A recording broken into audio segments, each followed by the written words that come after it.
Okay, so I guess it's kind of been a busy week, and I don't know what I was going to open with. We got nothing this You know week. what? I'll tell you something I was talking with Breton about a couple of weeks back. Sorry, did you say no different than any other week? No, I said that we got nothing this week. We're just this is gonna be a 2-minute episode. That's the thing. I was gonna joke around how we always after the intro we're usually like, oh, lots to talk about. And then one of these days just got we got one thing to talk about. That's it. Have a good one. See you in 8 years. Yeah. So when I was in grade 6, I want to say I can't even remember now. It was either grade 6 or 7, or maybe even grade 5. I can't even remember. Do you remember, obviously, I mean, mind you, I mean, maybe they didn't have this in Edmonton, because you didn't come to Ontario until, grade 7 or something? No, I think grade 5 was actually... Oh, grade 5. Yeah, okay. the first year. So you did some elementary school in Ontario then. Did you ever participate in any kind of speech writing competition or anything like that? Specifically for speech, public speaking kind of thing, or? Yeah, they had every year we had this speech competition, and then if you won in your elementary school, you go to the Legion and stuff like that, and then you'd go on, I don't know, to some national. I mean, I never made it past my school, so. But anyway, so that was something. I don't know. Maybe it didn't. I guess it didn't happen at your school. I'm sure it did. Yeah. I'm just gonna say it did. But anyways, one of the speeches I was most proud about that I ever wrote was this speech that I wrote called "The Real Meanings of Sayings and Phrases," and it was basically this speech about how little things I remember talking about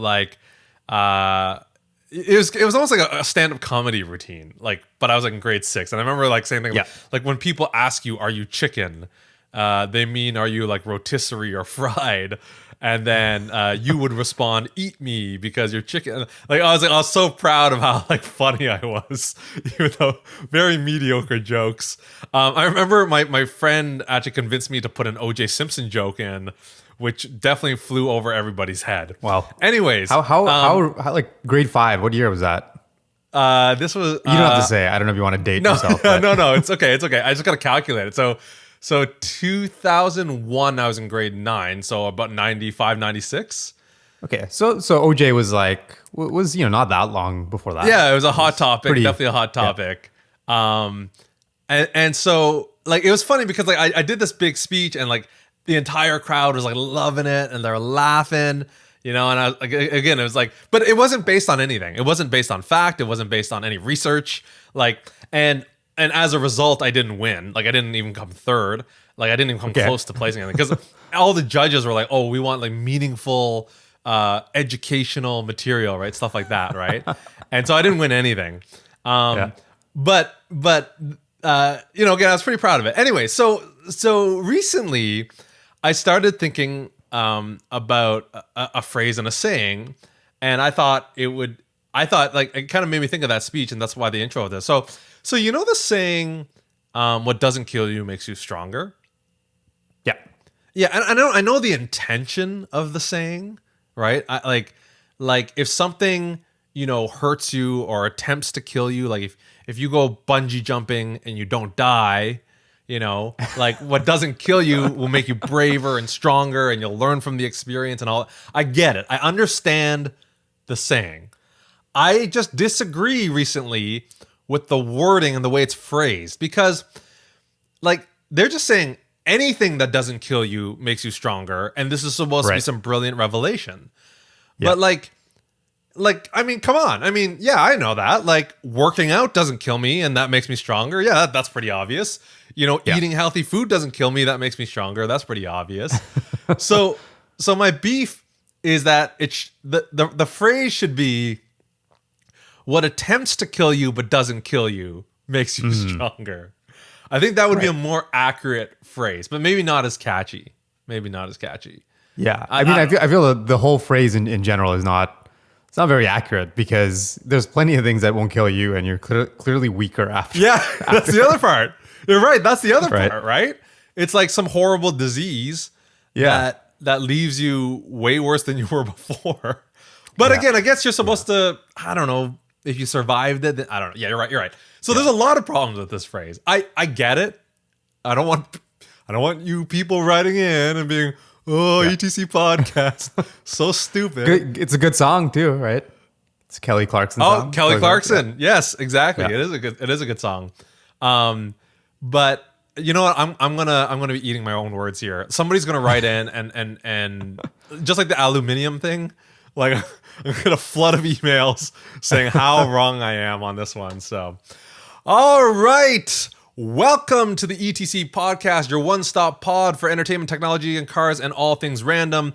My name is Casey Lee, and sitting across the city from me, as always, is Aaron Sedenkar. It is episode 48, I believe. I'm like a lot less prepared tonight than I am in other nights. Yeah. Anyways, October 21st, 2020, episode 48. I am really enjoying the run that we're going on here. 8 episodes straight, getting a decent amount of listeners, getting a decent amount of YouTube views. Nothing to write home about, but I'm pretty happy with where things are going.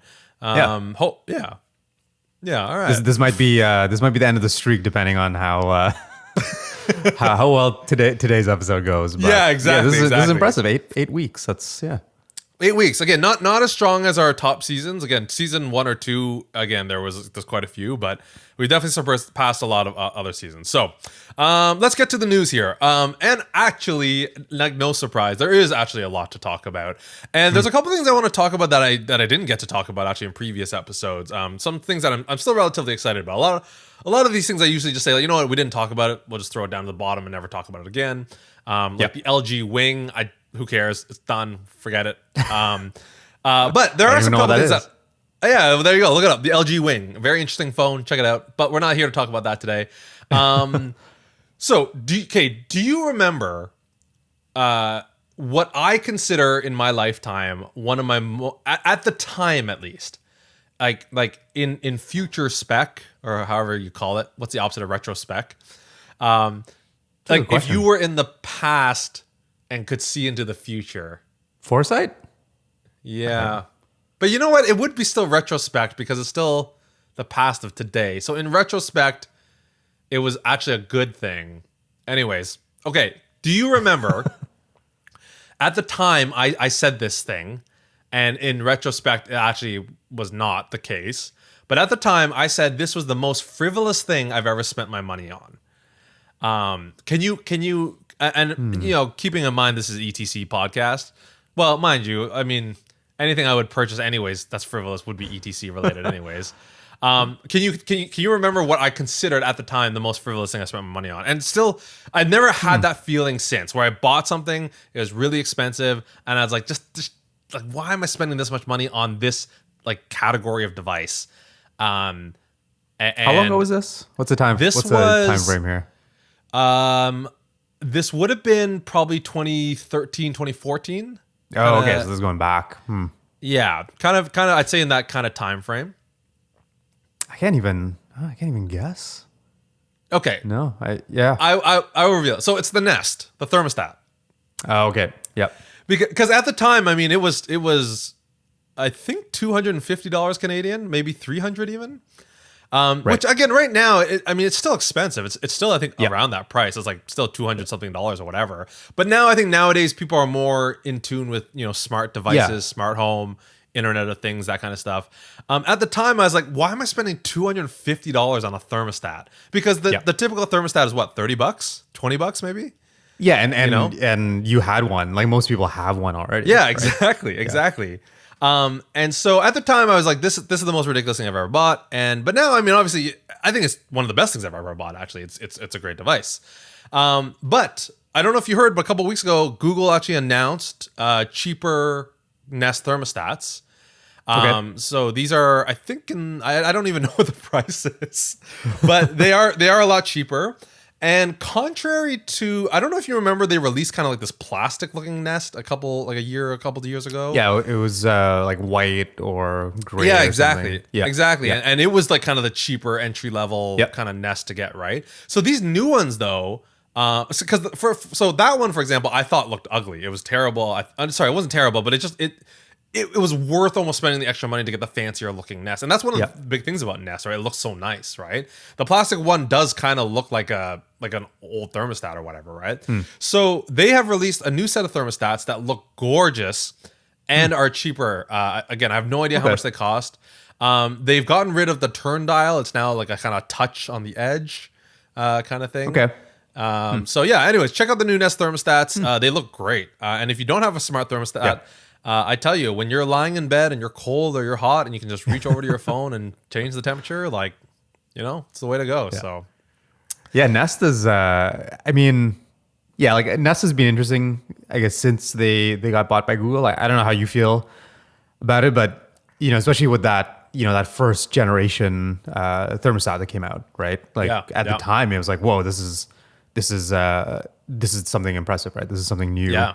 Not just from, obviously, I can control my heating and cooling from a smartphone, which was kind of novel, but just the design of the actual device, right? I think was pretty crazy at the time thinking about it, because 2012 or something, 2013 back then. But I don't know about you, but I feel like at that point, there's all these things you were kind of hoping Nest would produce, because if they could, if they could make a thermostat, right? Think of all the other crazy things that you'd love for them to make around your house, but I don't know what happened. I think I don't know if it was just the fact that they got bought by Google and that has obviously changed their plans and things like that. But as much as it's great that they're making more accessible devices, cheaper thermostats, I feel like I wish that there's an alternate reality where maybe they didn't get bought by Google and they're making crazy high end home hardware, home appliances. Yeah, well, it's crazy because we've talked about this, how it's so sad actually what Nest became, because you're right, when they came out they're like, this is going to be the craziest company, started by the guy, the one of the fathers of the iPod, right? And it's and then we talked about how Ecobee really pulled forward way better than the Nest thermostat, right? You have an Ecobee, right? And the Ecobee is supposed to be way better than the Nest, and they really didn't innovate on their thermostat that much. And I think this is in pre being bought by Google. They weren't really advancing much. I was kind of looking for an excuse to get their CO2 detector, but don't really. I mean, don't get me wrong, I'm not going to say I'm anti CO2 detectors, but you don't. But really you have one, and one. again, it's just it's kind of sad actually what happened to Nest, especially because at the time, this was still at the time when I don't know, I could be wrong, but I feel like at that time, kind of being these nice polished companies with nice packaging and nice industrial design and all this was still not, nowadays it's every box that you buy is gorgeous and every device you buy is really nice. But at the time it was basically Apple, right? And now Nest comes along and it was great, but then it kind of fell down the tube. So you're right. There was a lot of potential, and I don't think I realized this negative, but Nest, the worst company. No. So all good things have to come to an end, obviously. So we are ending the podcast. No, we're not ending the podcast.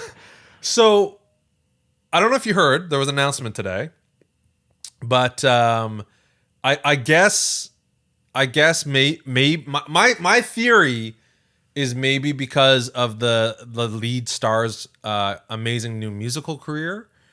But apparently Fast and the Furious is ending. Oh, yes. Yeah. They're ending the series, right? But not till film 11, apparently. Yeah. Did you hear that? Yeah, it's kind of a weird, because what the one that's coming out is 9, right? 9, yeah. Yeah. So it's kind of they're ending it, but there's three more movies that haven't come out yet. Yeah, exactly. 3 more movies that are 2. Sorry, I guess the 9 hasn't come out yet. And also it's kind of a weird number to end on, right? Because you usually picture kind of things in 3s almost, right? So but I guess I mean that series was never really it wasn't separated into trilogies or anything like that. Yeah. And also knowing the way that Hollywood goes, I'm pretty sure after the 11th one finishes, like a year later, there's going to be some reboot, and it's going to be some like hyper serious, amped up version of Fast and the Furious or something like that. I'd be completely fine if they just had a spin-off based around Han. And I'd be completely okay with that. Did you see Hobbs and Shaw, by the way? I still haven't seen Hobbs and Shaw. Yeah, I did. Yeah. Is it good? Is it decent? I mean, how does it compare to the Fast and the Furious series? I mean, I think in terms of production and action and everything, it's pretty much on par. But I don't know. I feel like the whole thing with Fast and Furious movies is kind of that collective, right? And that changes from movie to movie, and it's not always the same characters, but even though obviously the main characters are constant, right? Yep. I feel like Fast and Furious is not really Fast and Furious without that kind of ensemble. You're so right. Chaos of a dozen people doing different things. So like the highlight, I think, of the entire series is when in Fast and Furious 5 and Fast 5, when like Dom and Paul Walker are like, all right, we're gonna need a team. Who do you got? I think that whole scene of assembling the team is like the greatest thing ever, right? So yeah. So film 11, it's missing that. Yeah. So film 11, I guess. Yeah, it's coming to an end.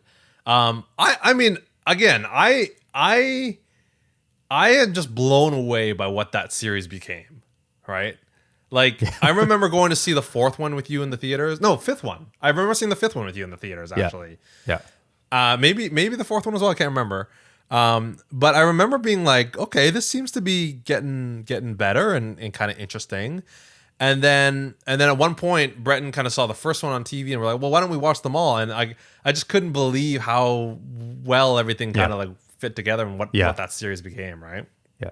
It's pretty cool to be, around and again, not to claim this is the most, critically acclaimed, series of our generation, but it is kind of cool to have seen it from the start and kind of seen how something like that kind of grows. Because I did go see the first movie in theaters, and I don't know me too. how old I was at that point, but it's kind of crazy to kind of think that it's turned into this huge Hollywood franchise. Yeah, because when it first came out, it was just sort of like, this is awesome, they're making a movie about this, right? But it was like a one-off, how do they get the money to make a movie about a bunch of street racers, right? So yeah, no, definitely. And then it just like I think what's cool about it is how it evolved. And because it wasn't such a tightly knit series, it wasn't like, a set trilogy like Matrix or Lord of the Rings and stuff like that. So I think like the problem with the Matrix, right, is like 2 and 3 felt very different than 1, even though they're supposed to kind of be a cohesive trilogy. And then like something like Lord of the Rings, I mean, it's great because it's just all one trilogy. So, but I mean, they're all great movies and there is a little bit of evolution, but like watching the first one, second, and third ones, like you're kind of watching the same movie.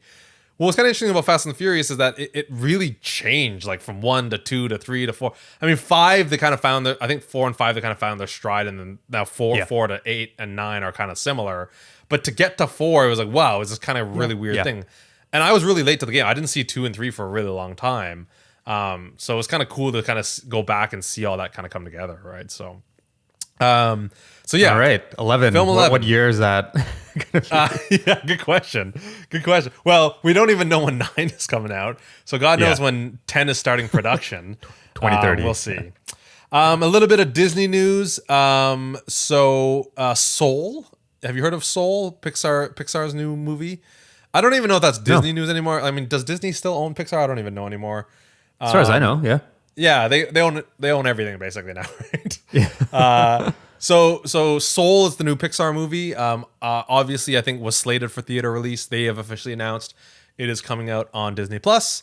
And right around the same time I was reading the news that it turns out Disney Plus now officially has a racist warning label. So apparently when you watch Disney Plus, I don't know how it comes up, but like things like Dumbo and old movies where there are old racist stereotypes, there is now some kind of label that says, so alongside any of the other warnings around like violence and things like that. It's a good question. I don't even know. I pictured it was something that comes up like you start the movie and it's like, warning, we apologize for our old world views or whatever. That is interesting. Yeah, I don't know how it comes up at all. I have a feeling what you're saying is more correct though. It's probably a little warning label on the actual like where they show like, you know, Dolby Atmos, TV 14, all this stuff like that, and then like violence, right? So I mean that makes a lot of like, it seems kind of just hearing that almost like, oh, like, you know, why did it take this long? Because, you know, I've seen, I don't know if there's any standards to those warnings, but sometimes they're super specific. There's like a warning about smoking cigarettes sometimes, right? Like right. Because that, yeah. And so again, they have all these warnings about everything. It is kind of crazy that it took this long. If you know, a movie had obvious racist content or themes in it, right? But well, I mean, I'm sure you heard that they got a bunch of flack when Disney Plus was launched in the first place, right? As soon as Disney Plus kind of launched, everyone was talking about all these old movies, and I mean, I haven't watched these old movies in a while, so I don't know how bad it is. Like I mean, I obviously know the Dumbo one, but to be honest, I haven't seen it since I became aware of that. You know, that you know, there's these racist stereotypes around that. But I guess even things like, you know, there was complaints about Star Wars, even like Episode 1. I don't know if you remember, there were like these two characters. They're kind of like aliens in Episode 1, and they were kind of a little bit like goofy, incompetent, like people of the New Republic or something like that. And they were Asian, so I think people were really complaining about that. I mean, Jar Jar obviously was a big.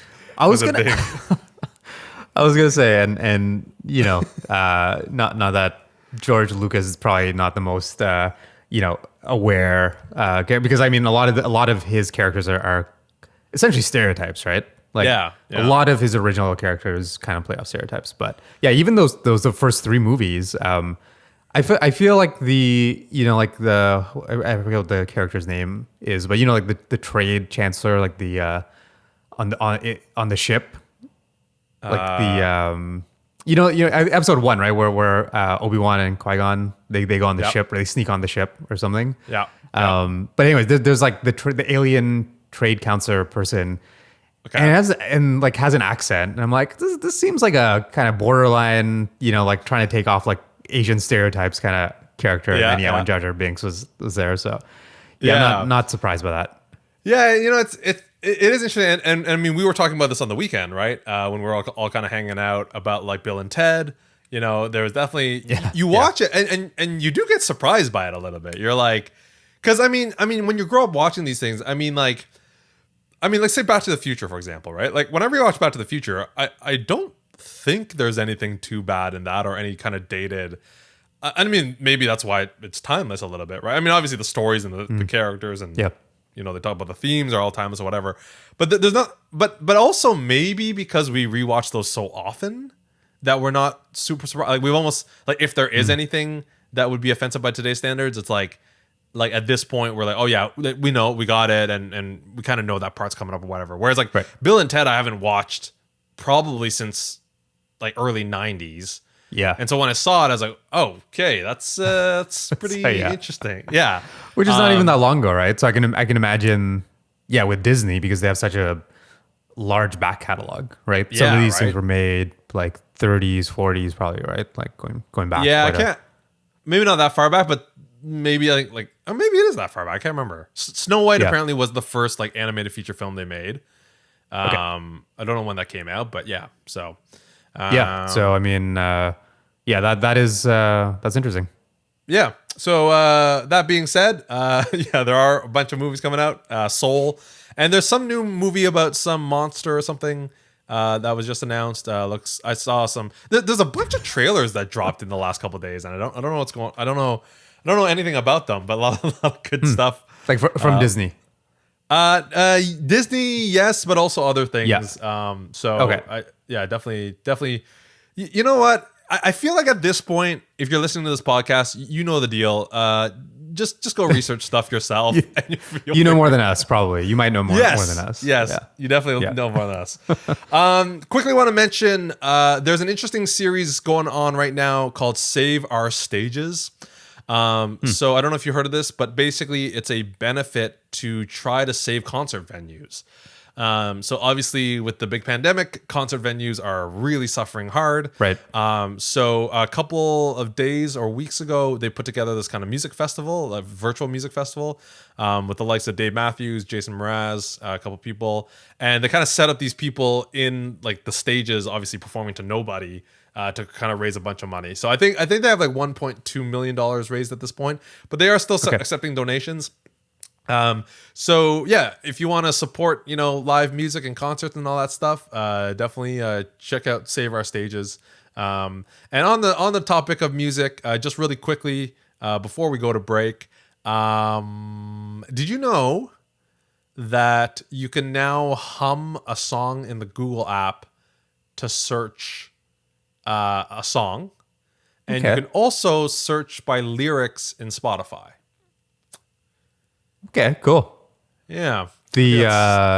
Sorry. Yeah, actually, I'm surprised Spotify doesn't have Shazam ability integrated.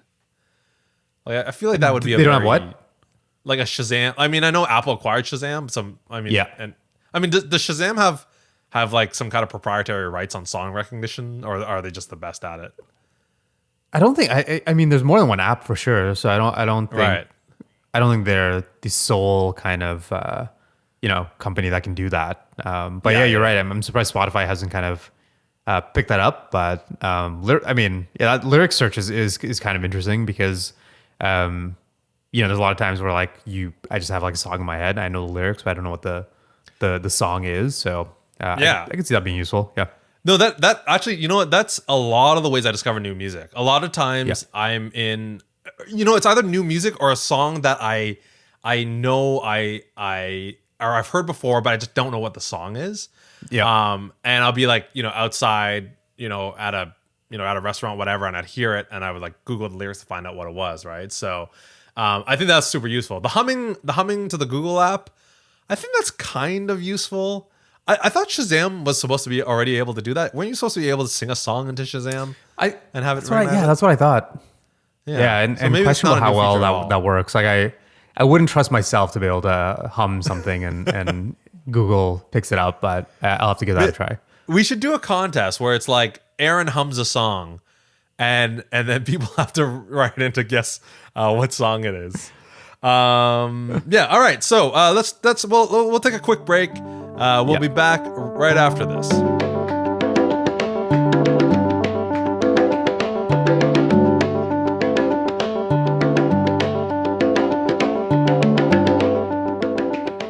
And we are back with episode 48 of the ETC podcast, your one-stop pod for entertainment, technology, and cars and all things random. Be sure to email us at podcast.etc@gmail.com. You may even get your email read out on the correspondence section. Who knows if there's going to be a correspondence section tonight? Maybe some people are eagerly awaiting to have their email read. Who knows? But yeah, follow us on Twitter at the ETC podcast, and be sure to check out our website, anchor.fm/the-etc-podcast. As you can see, I don't know what's going on tonight. I don't know why I am not as like, I don't know. I did just do that 10-minute workout on our new walking pad. So maybe that took it all out of me. Maybe that took it all out of me. I thought that was supposed to stimulate your mind, not Exactly. So with that, I am going to pass the reins over as we do our brand new but not new at all segment. What is on Aaron's noggin but not under his hat? Yes. No hat. The hat has come off. Yeah. You never know. Every episode, it's. That's why you should tune in. Don't forget to check out our YouTube channel. That's why you have to watch the YouTube video so you can see. Yeah. You know what? There is exclusive content on our YouTube channel that is not to be found anywhere else, like the ludicrous mode. And there is going to be some exclusive content this week coming out, and just a little bit of a preview, but I'm not going to say what that is quite yet. So, what is on Aaron's noggin but not under his hat? Yes. So, 2020 has been quite a year, I think, for a lot of people. Unusual, at least, no matter where you are in the world, I think. But I think it's interesting to look at what are maybe some of the positive things that might kind of come out. And this is not a segment on the positive things. Actually, if you want to see that, there's actually a really great. I don't know if he's still doing it, but what's his name? Yeah. What's the name of his? I've actually never watched any of these. What's the name of that? Like, can you call it a show? Like I guess is it exclusively on YouTube, like a YouTube series, or I don't know. Yeah, but yeah, well, we're obviously butchering what this is. But go watch. I don't even know what it's called. Is it like Feel Good News or something? Yeah, I don't know. It's okay, but basically what it is he only talks about like happy, positive like news. And I think this started just this year. Like I think it was a way for him, put out something out there amongst all the negative news and everything. But I think it's great. I'm not really going to do that. Have you actually watched it? I watched a few. Yeah. Okay, that's good because there's definitely a lot of things on this podcast I talk about, and I'm like da da da da, and I like never actually even watched this. So I still have to watch that. I still have to watch your Phil Collins thing that you recommended. Actually, yes, that is also good. But off topic. So one of the things I am personally excited about seeing come out of this year is obviously with everyone or a lot of people at home, whether it's work, or non-work, a lot of people are spending time at home. And I think this year there's going to be, I think, a lot of advancements in just, video communication and apps that kind of help with that. And I think you and I have we've talked about this in past episodes in some way, everything from like 2 hardware episodes. Exactly. So this is kind of like maybe continuing in that series, but maybe we should rename this segment to Aaron Talks About Video Conferencing. Yeah, exactly. It could be a whole series. Yeah. But I just saw something today, which unfortunately in typical ETC style, I haven't tried out yet. But I just saw this today and it looks incredible. So it's an app called, I think you pronounce it Descript. So basically, script, but D in front of it. Have you seen this? Have you heard about this? I have not. No. Okay. This is news to me. I saw a video. Descript. Yeah, exactly. Yeah. Descript. I saw a little like intro video that they have, and it was made by a company that you and I are both really familiar with, like Sandwich Video. Oh, yeah. Sorry, they made the video or they made the app? They made the video. Yeah. Okay. Yeah. So again, like if you haven't seen, I'm sure a lot of people have seen a video made by this. I guess what would you call them? You wouldn't call it an advertising, like production I think basically company, like a video production firm or video production company. Yeah. But they basically make, if you're a up and coming software startup and you have a new app that you want to get out there and tell people what it's about, they're basically one of the premier go-to folks to make a really cool, engaging, funny, really polished video. So I'll share the link to that. Yeah, FDK, they've done like Airbnb and Slack and in the early days, like basically when they first launched. Like, exactly. They're an interesting company. Again, FDK, they take equity of small companies if they can't pay. But they make these really high, big budget videos, and they've really found their niche with like tech startups, So, anyways, go ahead. Yeah, they're great videos. I'll share a link to that. But this app, Descript, so it does a bunch of things, and again, I haven't tried it out, so I'm really looking forward to just giving it a go. But I'm excited that this thing's already available because the NVIDIA thing, as exciting as that was, like we can't really use it. So I'm very on the edge of my seat here. Yeah. Well, not literally, because I'm definitely hunched down in my seat, but this better be good, man, because there's a lot of build up here to something that we can try. No promises on that. But so the primary use case, as I understand it, is it's mostly work focused, but they also mention actually podcasters and vloggers, anyone who's basically creating video content, right? Perfect. And their whole use case is, like you're familiar, right? Like we actually, with this podcast, we do a pretty good job not having to do too much editing and retakes and stuff like that. Yeah. But there's a lot of content that maybe it was easier. We would do a little bit of that, maybe, right? Like if it didn't take a lot of time, maybe we would edit this down to be smoother and things like that. So their whole kind of, I guess, like value proposition here that they're trying to solve for is any sort of recorded content like that. One, it does a really neat thing where it like auto transcribes all your voice stuff. So Cool. you get all your basically like whatever you're saying in the video as text, right? Which is already pretty cool, right? It's like, okay, cool, text. Now here's the kind of mind-blowing part though. They then take that text and link it up with the video, and you can edit the text and it'll edit the video. Oh. So if let's say I stutter and it'll transcribe that, and you can select that and cut it out, and it'll cut the video as well. Oh, that's interesting. So Yeah. it's like editing via like the content, like by the text rather than editing. Oh, okay. I could. Yeah, that's kind of interesting. Which is, again, it's faster because, like typically Yeah. you have to just kind of like scrub through and listen and watch. Yeah, right? exactly. You kind of have to find, where it is and kind of do the edit point or whatever. And so, Yeah. that's pretty interesting. So that is like, that alone is, I think, pretty neat. But there's a whole bunch of other features that, again, I haven't tried it out, but seem pretty mind blowing. So not only can you, select that text that you want to replace and potentially just cut out, you can also just replace that with a dub or just another video clip. So if you say like, I want to just redo this one section, right? You just select it, re-record whatever you want, and it just drops it in, which again is like crazy because again, I think again, you have to be familiar with video editing, I think, and how it's typically done to understand how potentially time saving that is, because typically what you would have to do is not only do you have to split that part of the video and cut it out, you then have to record another one, you have to like dump it in, and then you have to re-render the whole thing, etc. So those are the things that kind of really stood out to me. But apparently there's a whole bunch of other features. Their whole kind of tagline here is it works like a doc, it works like a Google Doc. So not only is it something on your computer, but you and I, let's say we did this with our podcast, right? Yeah, it would actually transcribe, and you and I can collaboratively edit that video basically together. We can cut things out, redub things. So yeah, it's like I love seeing stuff like this because again, like I think maybe if it weren't for this year, you wouldn't see software like this potentially coming out. Yeah. It's a type of thing that is cool, right? I think this is the type of stuff that I think any sort of vlogging, video recording stuff we're doing, like that's the type of innovation that I think needs to kind of happen.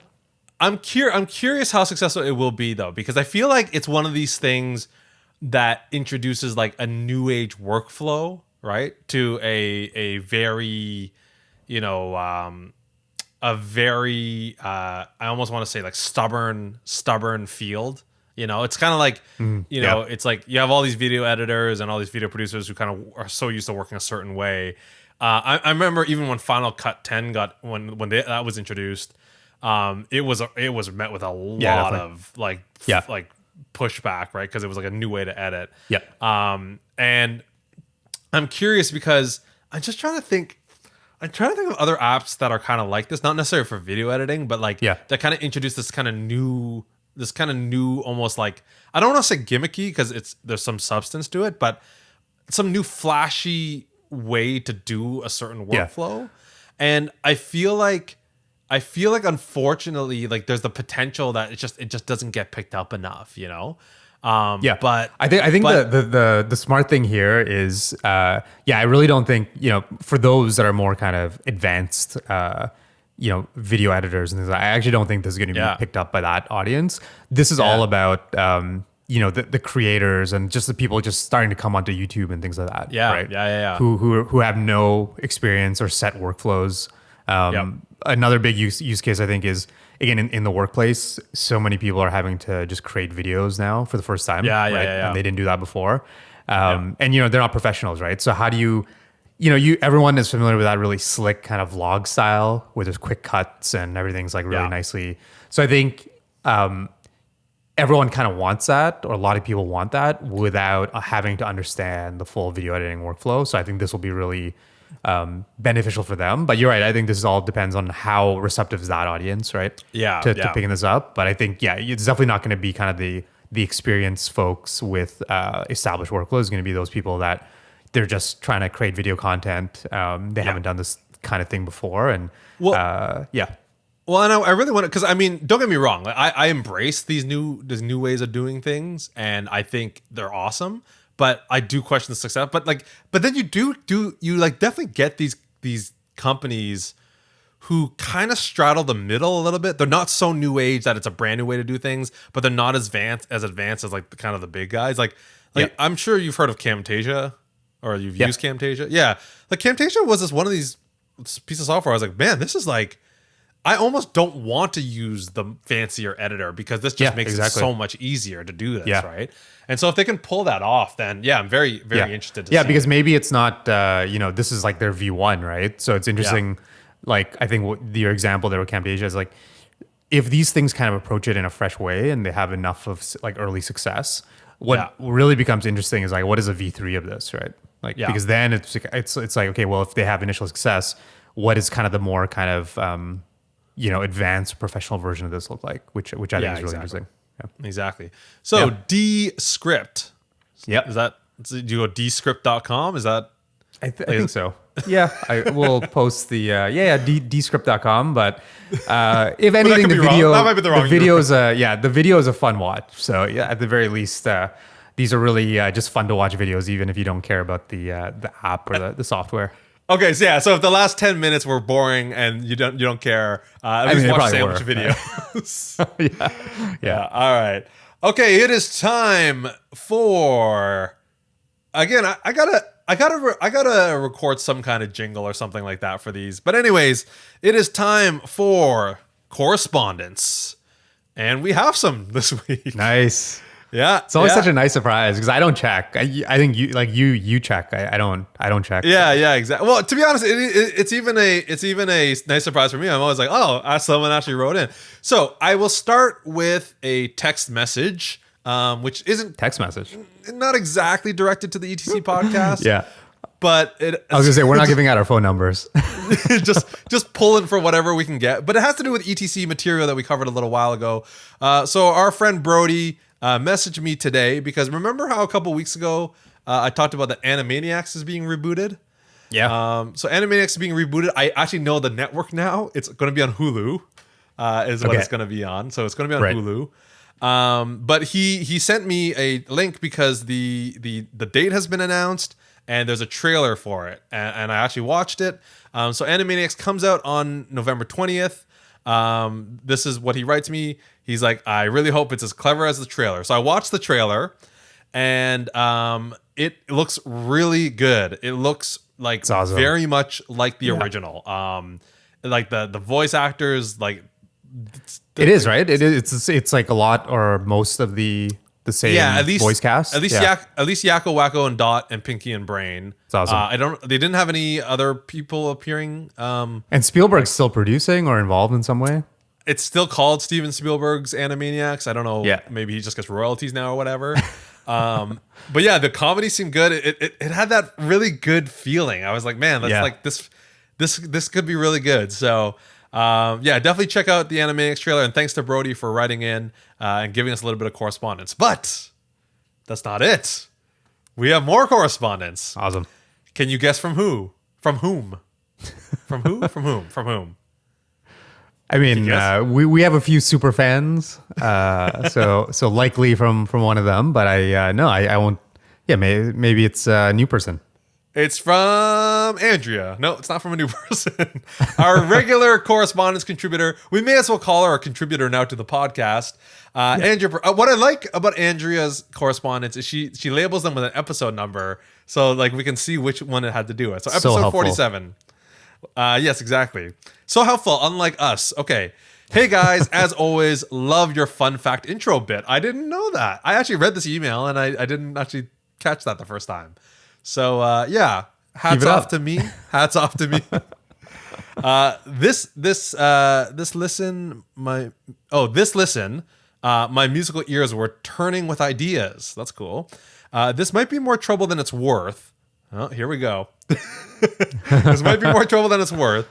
But it would be awesome to show a very short clip of your music intro at the start and then put your cool music intro part at the same time you say welcome to the podcast. I guess almost like theme music to when we say that. I recently discovered a podcast by Gimlet. Yeah. Which you listen Big to, leagues. I think. You what?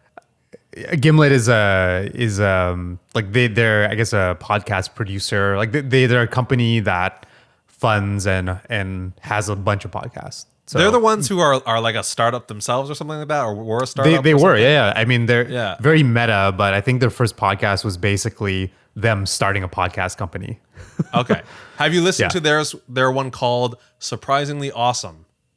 Yeah, I have. Yeah. Okay, well, that's the one she's saying that we should be more like. So I mean, that's a high bar because they're very good podcasts. Like I mean, and kind of in the style of, I guess, I mean, I don't know what you call what we're trying to do, but like, you have maybe two people or some hosts kind of discussing banter, whatever.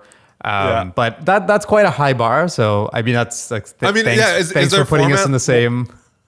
is their format more banterish, like just kind of talking? Yeah, I mean, it's a little bit more produced. Like there's kind of like pre-recorded stuff and things Right. like that sometimes. But yeah. So I confess, it is their intro that inspired this idea. Curious how difficult it would be to create that kind of intro. I don't think it would be that hard to do that. Maybe we'll experiment with that. Yeah. I'm a little bit stubborn and like, you know what? We've created a certain like people should be mimicking us. People should be like oh, we should do what ETC does because that's kind of original or whatever. So Yeah. Our time hasn't come yet. yeah. All jokes aside, Andrea, thanks as always for writing in. We always appreciate the engagement that you give us. It lets us know that people are listening. So Totally. big thanks, Andrea, for listening, and big thanks for writing in. We'll see what we can do about that intro. But that is not it. We have a third piece. This is the first talk about time today. Like I feel like we haven't got three different. Well, okay. We're- To be fair, Brody's wasn't really correspondence. I mean, it was just a text message. No, to it me. counts. It counts. Whatever. Let's. But I think this might be the first time. Maybe not the first time we've had two, but anyways, this is the first time we've had an email from Dylan. Oh, okay. So this is new. I mean, I Yeah. think he did. He. I mean, I and know you're gonna- Dylan, but You're gonna have to help me with his last name, Blanchard or Blanchard Yeah. or Yeah, okay. Blanchard. Yeah. Blanchard, Dylan Blanchard, who I'm assuming is Aaron's. This is bad. Do I know him? Do I like? Is this bad that I'm trying? I'm I trying met to him? think. I don't think you've met. Yeah. Okay, Sorry if you have, but I don't recall. That would be so bad if I'm like, I don't know this guy and I've met him like 5 times or whatever. So. No. It wouldn't be 5 times. Definitely. Yeah. Okay, so we got an email from Dylan. This is great. New Nice. correspondence. Maybe people really took to heart what we said about like, hey, you gotta write in, guys. Let us know that you're listening. And we still say that, by the way. Okay. Really so, excited to hear this. Okay, so the subject, and let me think if you can figure this out just from the subject. The Yeah. subject is Aaron's chair. Aaron's chair. Okay. I can maybe yes. Okay. Yeah. I Yeah. mean, when I read that subject, so this email came in yesterday, and when I got on my phone, I was like, "Oh, is there something wrong with the chair that you're sitting on during the podcast? Is there some or is he asking like what chair does Aaron use so I can buy it or whatever?" But Hopefully no, there's a body to this email, not just the subject. yeah. There is more than just a body. Okay, this gets pretty good. Nice. This gets pretty good. Okay, so this is from Dylan Blanchard. I'm not going to give out his email address, but I will say the domain that he has is pretty awesome. Yeah, Yeah, it is. You know it, right? Yeah. Okay. Yeah. Okay. So Aaron's chair, Dylan Blanchard. Okay. Hey, ETC podcast, short time lurker, first time emailer here. I was listening to the latest episode, so I'm trying to think what segment this has to do with. I think there was something last episode that you mentioned, or maybe 2 episodes ago that you were kind of, I think maybe talking about things to buy because you're kind of indoors. Like maybe there was the Microsoft Flight Simulator thing we were talking about or something Okay. like that. Yeah. There's Yeah. probably something around that. But anyways, I was listening to the latest episode and was surprised that Aaron didn't bring up his 450 axis gaming chair that he's been researching. Here's a crude 0-axis chair he was trying out years ago, proving it's been a long time interest. Hoping to learn more. And he attached an image. Not an image. An image, yes. But Yeah. also he attached a video of you in the 0-axis chair. And we're going to post that. I mean, as long as you're okay with it, we're going to post that in on our YouTube channel. Although there's not a lot going on in the video, to be honest. Yeah, there isn't. It's. I guess it's technically. Okay, so what's this all about? What's this all about? I have no idea what the heck he's talking about. What's a 450 axis chair, and what's the 0 axis chair that you're sitting in? So yeah, it's not. I don't think it's 450. So did I? Yeah, I guess I must have mentioned Microsoft Flight Simulator on some previous episode, right? That's kind of the context point. No, so I am exploring ways to keep myself busy this winter because I'm not going to be traveling. Activities are a little bit limited, right now. I'm going to be at home a lot, and something that I've been trying to do for a few years now, but I feel like this year is like, okay, I'm like, this is the year to do it. Is kind of getting into more, not just gaming, but simulators, right? And so, Microsoft Flight Sim is not a arcadey game. It's a very serious, like accurate flight simulation game.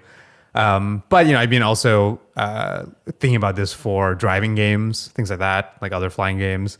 If you get a simulator, like the most basic thing, and that's what he's calling a 0 axis. It's not. Yeah, basically, it doesn't move, right? It doesn't move at all. It has a chair, and you have a steering wheel, like if you're playing a racing game. I have to say though, this 0 axis version looks pretty intense. Like, is this yours or your friend? Is this Dylan's? No. So yeah, that was many years ago at work. So Dylan and I used to work together, yeah, I'm sure he has a whole archive of photos of me that I don't know from work. But yeah, this was many years ago at work, and it was just they had it's a racing chair with you can put on a VR headset. Yeah, you're wearing one. And yeah, it's like that's the bare minimum to get a good simulation experience, right? Because you feel some extent of it being realistic because you're in a chair, right? Like a racing seat. And you have a steering wheel and you're wearing like a VR headset. So that's pretty good. But something that in the last years, and again, this is what I'm kind of doing research on, that has become a lot more accessible and cheaper are what they call multi-axes, like simulators or basically like, simulation rigs. And all that means is there's some amount of movement, right? And so axes just refers to how many axes of movement. So 0 would be none. 450. There's no 450. You then move up. This is Dylan, okay? He knows what he's talking about. So you can imagine one axis would be very simple. It would just be like, let's say front, forward, and back, right? Yeah. And then 2 axes, maybe it goes side to side too, right? Right. But to get a good kind of realistic simulation of, because you imagine the forces when you're actually driving a real vehicle, right? Yeah. Like there's forces on your body forward and backwards, left and right, but also up and down, right? Yeah. Because you hit a bump, right? Things like that.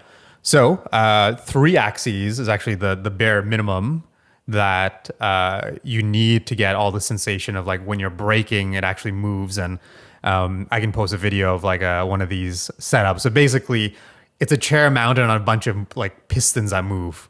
Okay. And they will actually move like the seat forward, backwards, left, right.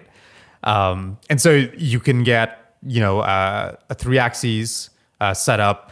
But the more advanced ones, I think the most you get is like 6 axes. And I don't know what all the axes are, but basically it's not just about movement, front, back, left, right. It also goes up and down. It can also like twist. Like rotate. Yeah, exactly. Yeah. Like, if you're drifting like a rally car, right, the back will actually go out. Yeah. And so you can get these things in your home and assemble them, and you just have them. And they're not are they kind of like not pre-made, but I mean, like they give you everything you need to kind of like put it together and like and then it's a bit of a an IKEA process to assemble it all, but you basically get everything, and they do a really smart thing where they just translate, like any game you're playing, they just translate into movement. So you don't even need a specific game; it just cool. translates. So I mean, they're still not cheap, But these things used to cost 5-6 times as much even just a few years ago. Yeah. So you can basically get like a full-on simulation set up at home for about the same price as a computer. Like it's around that range. So not too crazy. So yeah, I am doing research on that, and that's what he's referring to. But TBD, what I decide, that'll be for a future episode once I get something set up. Well, we very much want to thank Dylan for being our little spy for dragging things out of Aaron that he's not voluntarily mentioning. He should have brought up this 450 axis seat, and we appreciate your email, Dylan. So really, really appreciate that. Okay, we are coming to a close on this episode 48 of the ETC podcast. Before I go, I do want everybody to have a listen to Justin Bieber's new single. It's called Lonely. He did a performance on SNL.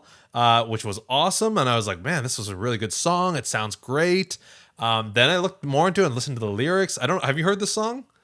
I haven't, no. Yeah, it's Lonely. And it's all about basically his childhood stardom and how kind of it was messed up and how, I mean, I mean, you can read a lot into the lyrics, but it's basically like, at being a childhood star, he just felt like crappy and he didn't have real world skills and all this stuff like that. And the video is great and the lyrics are great. It's a really short song actually. Like when he performed on SNL, I was like, oh, it's over. That's quick. And again, the video is really cool. It's super cool. I feel like Justin Bieber is really making. I mean, I've always been obviously not always, but I've been a big Justin Bieber fan for a long time, and I feel like he's doing pretty awesome things. Have you heard a song with Chance the Rapper? I think that one. Holy? Yeah, I mean, super talented. Like, again, his music has changed a lot, and obviously, like, it's kind of crazy, right? Because, he's literally a kid when he first started. Now he's not, and it's been interesting. But I guess we just didn't reach out to Justin to get that song. Maybe no, yeah. I was wondering why you're smiling. I'm like, what? Like what's the smile there? No, we didn't reach out to Justin. Maybe we should. But yeah, definitely check out that song, Lonely by Bieber. But that is it for this wonderful podcast. Not just this wonderful episode, this wonderful podcast in general. Aaron, do you have anything final to say before I wrap it up? No, that was fun. It's please write in and reveal things I'm not talking about. That's we're only 2 away. We're only 2 away from episode 50. So definitely pretty exciting times. Are we gonna have to do something? Like is that like a milestone? We're gonna have to do something special? I'm wondering if we should do one of our list episodes again. I always had fun with those, like our top 5 things or whatever. I don't know what we do. I mean, it would be around Halloween. I mean, last time we did a Halloween episode, we did like the top 5 scary things. Okay. So I don't know. There might be maybe a list episode. Oh, okay. I want to tease something actually before we do go. I want to tease something that I think we should talk about over the next couple of years, maybe. It's a long game here.